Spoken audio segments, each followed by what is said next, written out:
Good morning, everyone, and welcome to the Damage Pre-Port. Yes, Kyrsten Sinema is a total clown, but unfortunately not a funny one. Are there funny clowns?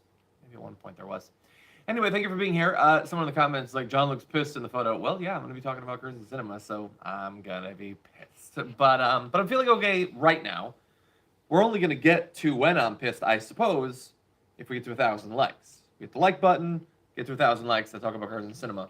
But don't worry, if we don't get to that, then I'll probably get mad talking about the Jean Carroll trial or Megyn Kelly's thoughts on guns following another devastating mass shooting. I'm going to agree with Steve Bannon. That's going to be a weird experience, and there's a lot more besides all that. So, thank you for being here. Hit that like button. We're going to jump into it. In fact, we're going to start off with very, very mild good news. Once again, gas prices going down by 1 cent. Actually, technically 1.1 cents. So the news is already 10% better than you thought it was a second and a half ago.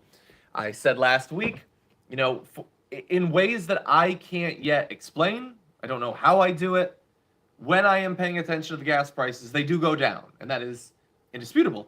You've been watching it for a few weeks. It keeps happening. So everyone, I guess, just, appreciate your lower gas. I am glad that I was able to do that for you. Anyway, Reiki Dragon says, hey, DD, how about Florence for a girl's name? I like it. Florence Pugh is a very good actress. But I'm pretty sure the wife and I have already picked. So I will say, well, first of all, we don't know for sure. We believe that we've landed on a name. It is almost impossible to think that you would be able to guess it.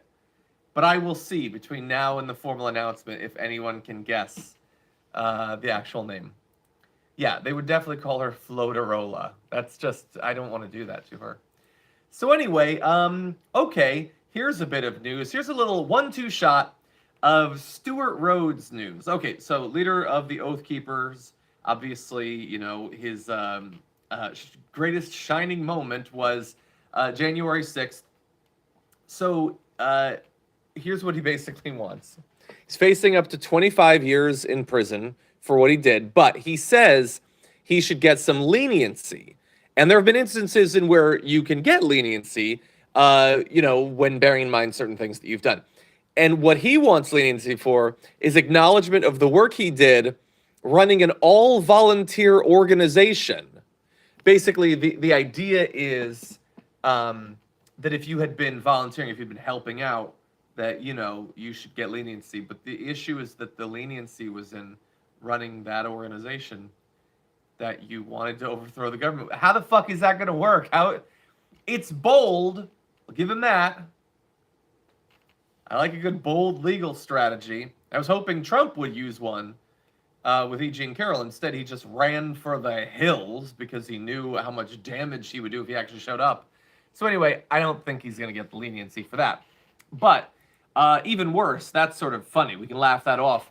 The estranged wife of Stuart Rhodes has described the experience of living with him, including the violence and abuse that she says she suffered. So she talks about his paranoia in depth. He's like digging in the backyard with a backhoe to set up speakers and tripwires and spotlights and all that. Some of these people, they are living D&D in their day-to-day life. Like, they really think that orcs and trolls and ogres are going to be barreling through their fences, and they need to be ready to stop them. But anyway, the paranoia, of course, gets worse when it's applied to the people he's living with. He says if he was really mad at you, he would want to do what he called martial arts training, which includes sticks and knives with dull blades or edge-taped. Don't know if you can see all the scarring on my arms. She says around a decade ago he'd done this quite a bit.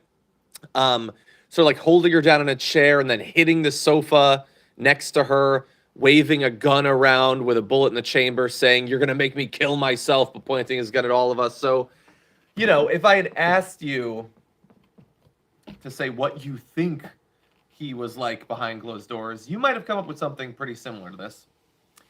So far, by the way, I do not see the name. You're not going to pick it. You're not going to guess it. I'm sorry.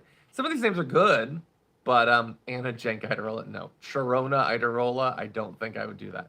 No, none of the Mikasa and Erola. I did like that show, but anyway, it goes on to say he choked my daughter when she was 14. She had bruises that went all the way down her side. He punched my son. He would dig his nails in.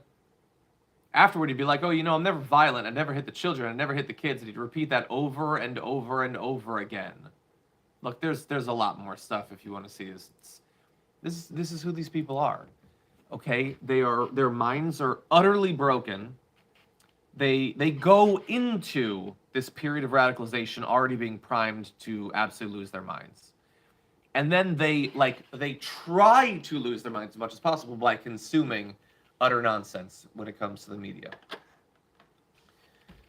Anyway, on the legal matters, some people are saying that video of Trump, which, by the way, we are going to finally play the video. We didn't yesterday, but I do want to. We have Ida on today. Oh, did I mention that, by the way?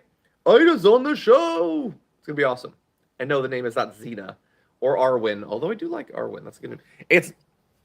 Hold on a second. Who said that? Who said that? Paolo says, Marjorie? Do you think I'm going to name the kid Marjorie? Willow, I don't mind. That's not bad, but that's not what the name is.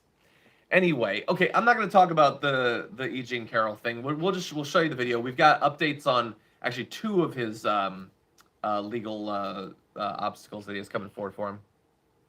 Smiley Dragon, it is not Maeve. Although I do like Maeve. I had considered Maeve briefly. It is not. Okay, so let's see. Those of you who are here, it looks like about half of you have not hit the like button. That is unacceptable. So I'm going to need you to do that so that we can talk about Kyrsten and Sinema, but we do have other news to talk about.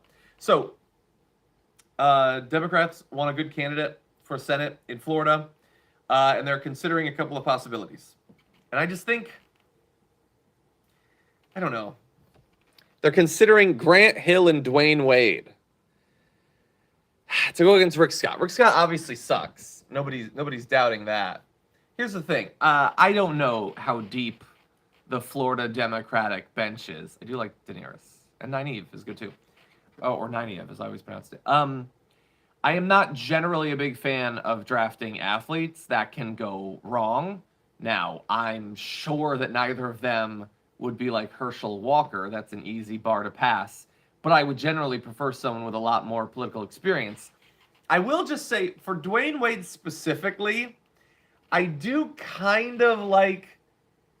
There would be a sort of karma to Dwyane Wade. I don't know Dwyane Wade's politics. Dwyane Wade's really rich. For all I know, he hates taxes or something. I don't know.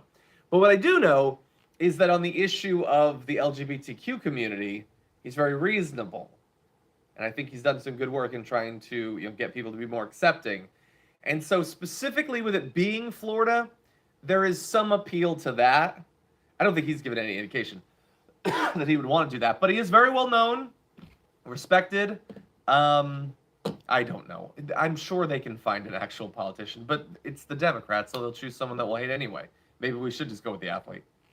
Joseph Murphy says Morgan is her name. No, I do like the name Morgan.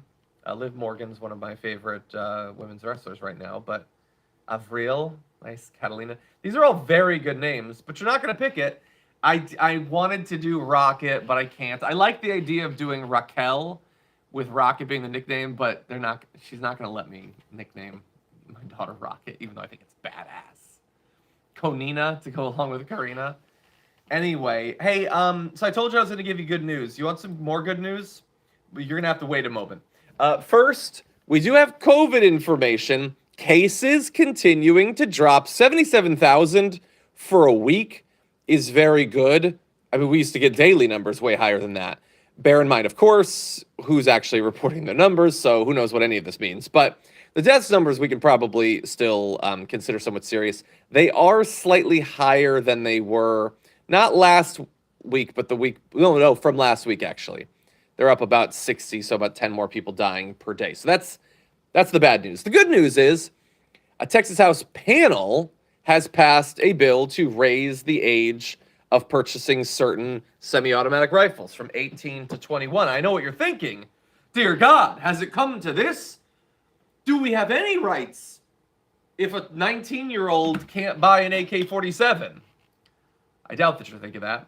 But anyway, we don't know what... Look, the Uvalde parents have been pushing this because, there's a strong case to be made that, there's a number of different mass shootings that wouldn't have happened if 21 was the age. It's still Texas, though. The Republicans don't support it. Greg Abbott probably would veto it. It's fucking ridiculous. We live in a sick system. Oh, we are going to be talking more about, obviously, the fault to the shooting. We've got a lot to jump into when it comes to that. Okay, let's see. We are almost at 1,000. I guess I'll say really fast. Russia's Victory Day parade had tanks. They like to show off their military hardware. Here's the tank. That's the one that they had with that guy in it, which is nice. That's a nice accessory for a tank. The reason they have one instead of more is that they are in Ukraine. And honestly, as funny as it is that they only have one left behind for the parade, my first thought upon hearing that they had the one is, I'm surprised they don't send that to Ukraine. I feel like they could use it. Anyway, they're having big issues with both soldiers and vehicles, equipment, all of that. I mean, they did in the initial push, let alone after. They've been sending convicts and stuff like that. He says Putin is talking about the Russophobia that Russia is facing. I don't know why. I don't know why any random person around the country would, in the last year and a half, have a problem with the Russian government. I don't know what the excuse for that. What madness would lead you to have a problem? I don't know. I just don't know. They're saying they're in a sacred war. There's nothing sacred about any of what is happening there, any of what they're doing. Anyway, will we be doing a live stream for the next Victory Day? Stay tuned to find out. They just pull out the troops. How many months and months and months have I been saying this for? They could just leave. They would leave and they would lose nothing. What they would gain would be not losing hundreds or thousands of their soldiers on a daily basis. They would gain that. That might be nice for the Russian people, to not have more of their people needlessly die and more of the money that the country can't afford to spend on this needlessly go into that war. I feel like it's Afghanistan and Iraq all over again, where reasonable people have to push for an end to a needless, evil war. Anyway, he's going to keep going because Putin doesn't give a shit about any of that. He doesn't care if another 100,000 Russians die or 1 million Russians die or if they spend, $100 billion. He doesn't care. He doesn't fucking care. He's incredibly wealthy. Wealthy people have a morality that is similar to ours as a fucking creature from Alpha Centauri's would be. They're worried about their legacy and the perception, and just fucking go to your mansion and be rich, you asshole. But instead, Ukraine will continue to suffer as a result of all of this rich guy bullshit. Cam says, no matter what you name her, you can still call her Rocket as a nickname. Yeah, but it's not going to be as close. I do like Cecily. Gizmo, that's cute. Zelda, no, you guys are crazy. R2-D2, I'm not naming her R2-D2. I don't think you can do numbers. Congratulations on the baby news, Derek. Thank you. Okay, well, look, we have a few minutes. Let's talk now about Kyrsten Sinema. So why are we talking about Kyrsten Sinema? So Kyrsten Sinema is a unique figure. I think we can all agree. She has been really, really horrible now for quite a while on a number of different substantive topics. So she is there to protect rich people from, a rise to the minimum wage, to, that sort of stuff. The stuff that she does that's not directly attached to legislation, but is still needlessly fucking contrarian, seems worse almost, because it seems like you don't even need to be doing that. In the same way that Kyrsten Sinema does not need to go and try to appeal to Democrats, why the fuck is she trying to appeal to regular Republicans? Why are you pretending as if you're a politician who cares about people or whatever? But that is what she's doing right now. She says that both political parties are to blame for all of the election denialism going on in her state. Of course, she's probably going to be fucking running against Kari Lake, one of the chief election deniers in the country. So you have all of that, and you have a statewide Republican effort to overturn the results of the election in Arizona.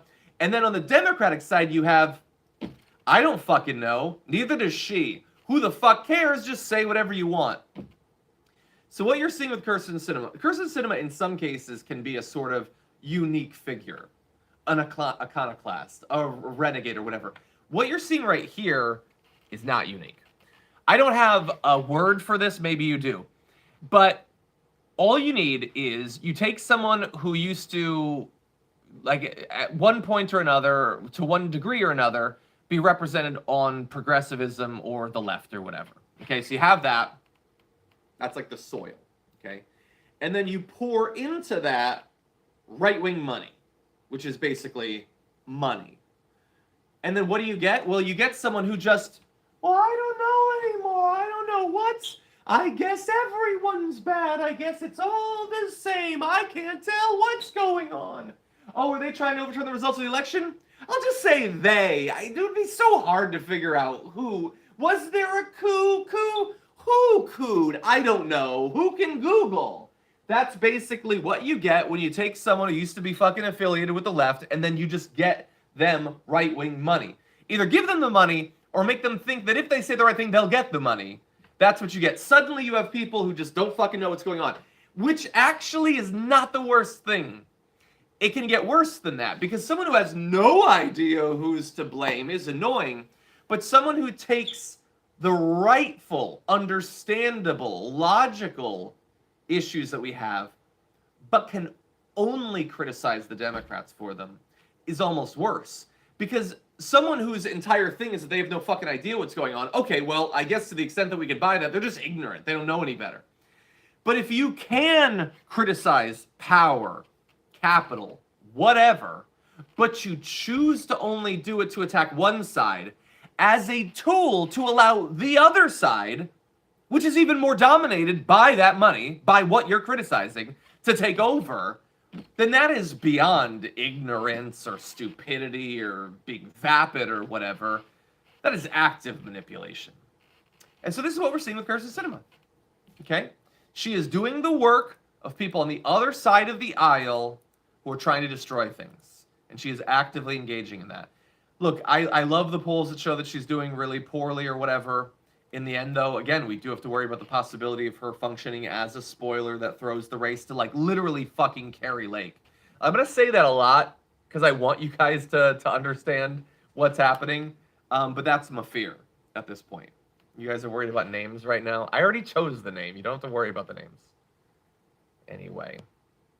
Okay, everybody. Well, unfortunately, it's already at the 50 mark. We got 10 minutes until the damage report. Ida Rodriguez is going to be there, so you're not going to want to miss it. Thank you, everyone, for being here. Hit the like button.